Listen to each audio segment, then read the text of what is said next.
Showtime! Did we really need a sequel to Tim Burton's bizarre dark comedy classic 36 years after the original? No, we didn't. But am I happy that we got it? Honestly, yeah.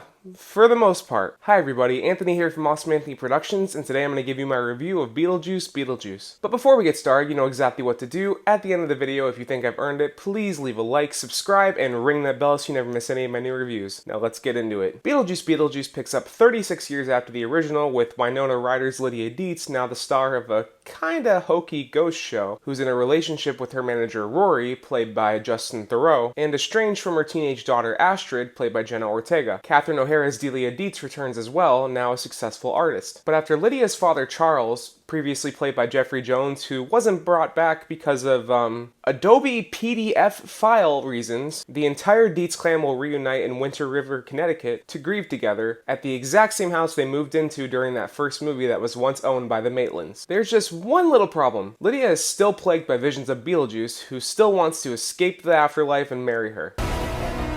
Now's my chance. But he's got his own problems, like the return of his Black Widow bride Dolores, played by Monica Bellucci, a death cultist with the power to suck out the dead souls and kill them once and for all, and the investigating afterlife detective Wolf Jackson, who is hot on her tail, played by Willem Dafoe. If that sounds like a lot and a lot of plot threads to you, then you're rushing ahead in the review. Slow down. I'll talk about it later. Let me just start with my praise for this movie, because I didn't have the highest expectations, and I actually enjoyed a lot of it. For starters, from the opening moments of Beetlejuice, I was filled with nostalgia.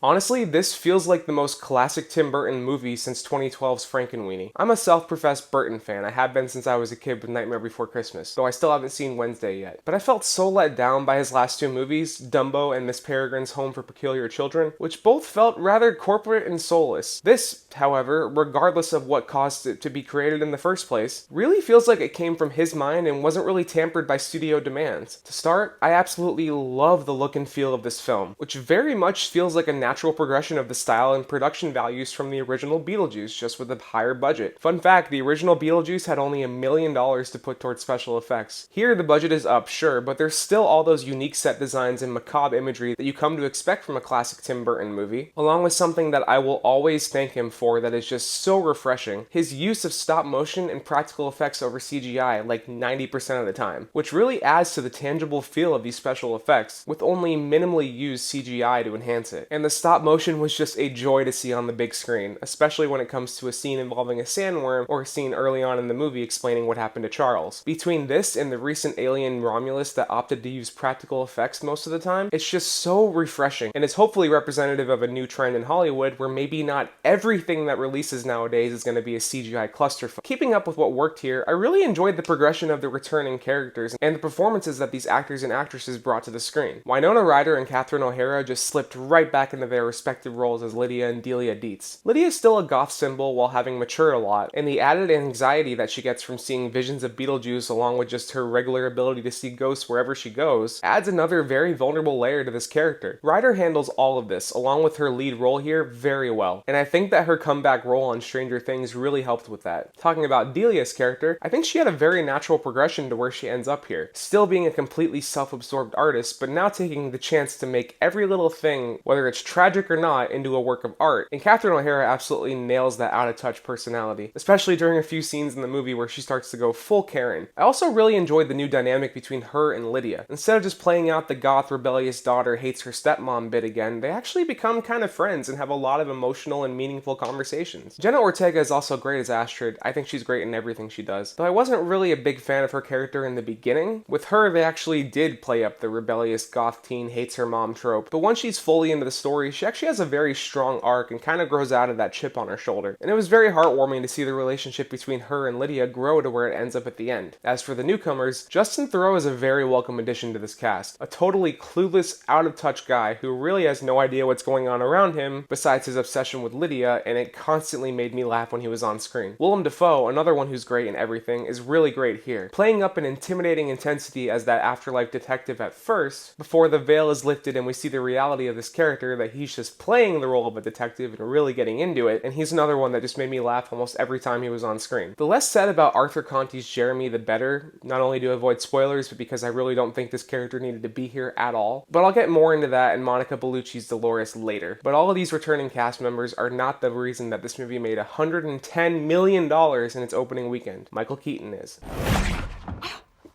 I'm gonna make you so happy. And man, he is just fantastic yet again as Beetlejuice. His energy level and attitude towards women is really toned down a lot from the first movie, but he is still a delightfully chaotic, eccentric, and completely unhinged character. Almost 40 years later, he still has that wildly unpredictable nature, absolutely nailing it as the fast-talking, wisecracking trickster with a dark sense of humor and totally over-the-top personality. He actually has more of a protagonist role here, surprisingly, but he's still the master manipulator while still being shameless and just kind of gross at times. Keaton really just owns this role and slips right back into it like no time has passed. Now, getting into the story, that's where my complaints are going to pop up. If you couldn't tell by that long-ass synopsis in the very beginning, along with the sheer amount of characters that I mentioned, this is just a totally overstuffed film. There are so many intersecting plot threads and characters and character arcs that it can feel overwhelming at times, and like not enough was dedicated to certain things at others, especially when it comes to the villain. Monica Bellucci's Dolores is built up as the big bad throughout this entire film. We get to see her relationship and backstory with Beetlejuice. We see her going through the afterlife, sucking up people's souls, slowly getting closer and closer to finding him while Willem Dafoe is hot on her trail, only for it to be resolved in the fastest, most anticlimactic way possible, leaving me to really wonder why the hell she was even included in the first place. This matters even less when you consider a secondary antagonist that's introduced into the movie, I won't spoil who, and the fact that their story really only takes up like 15 minutes of screen time. Add to that plot lines of Delia grieving Charles, the animosity between Astrid and Lydia, the drama between Lydia and Rory, and popping back into the afterlife every now and then to catch up with Beetlejuice and see what he's doing, and it's all too much. Thankfully though, a lot of these individual parts do really work, and we always come back to what we came to see, Beetlejuice.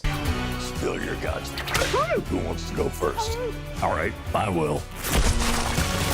And the dark, irreverent humor that comes with that. Though he doesn't have too much screen time to where you get tired of him, thankfully. Michael Keaton actually fought for that. Plus, this really just has a strong sense of heart like all the best Tim Burton movies have had. Oh, and I cannot forget to mention Danny Elfman's score, which also feels like a natural progression from the original movie with a lot of new stuff, while still incorporating those original themes that'll pluck at your nostalgia strings. Overall, though it's definitely overstuffed with way too many characters and plot threads to where it can feel kind of overwhelming at times, this still delivers on the zaniness of our titular character with a great, incredibly funny performance from Michael Keaton. It also gives us strong character arcs for our returning cast members in Winona Ryder and Catherine O'Hara, along with newcomer Jenna Ortega and other newcomers like Justin Theroux and Willem Dafoe, being a hilarious welcome addition. And finally, it delivers on what Tim Burton fans thrive on, his unique dark humor and macabre visual style, complemented by a focus on practical effects and stop motion over the current industry norm of CGI. Fans of the original should be happy with this one. Even with my complaints, I was. And that's my review of Beetlejuice. Thank you so much for watching. If you like this review, you know exactly what to do. I said it earlier. Please leave a like, subscribe, and ring that bell so you never miss any of my new reviews. While you're at it, you can scroll down in the description, find the links to my socials, leave a comment, let me know if you saw this movie and what you thought, and if you want more of my content, you can click or tap on these cards right here. They'll take you to my review of The Crow, or just over to my channel where you can check out the rest of my reviews and my shorts. Thanks for watching, everybody, and I will see you next time for my review of Speak No Evil.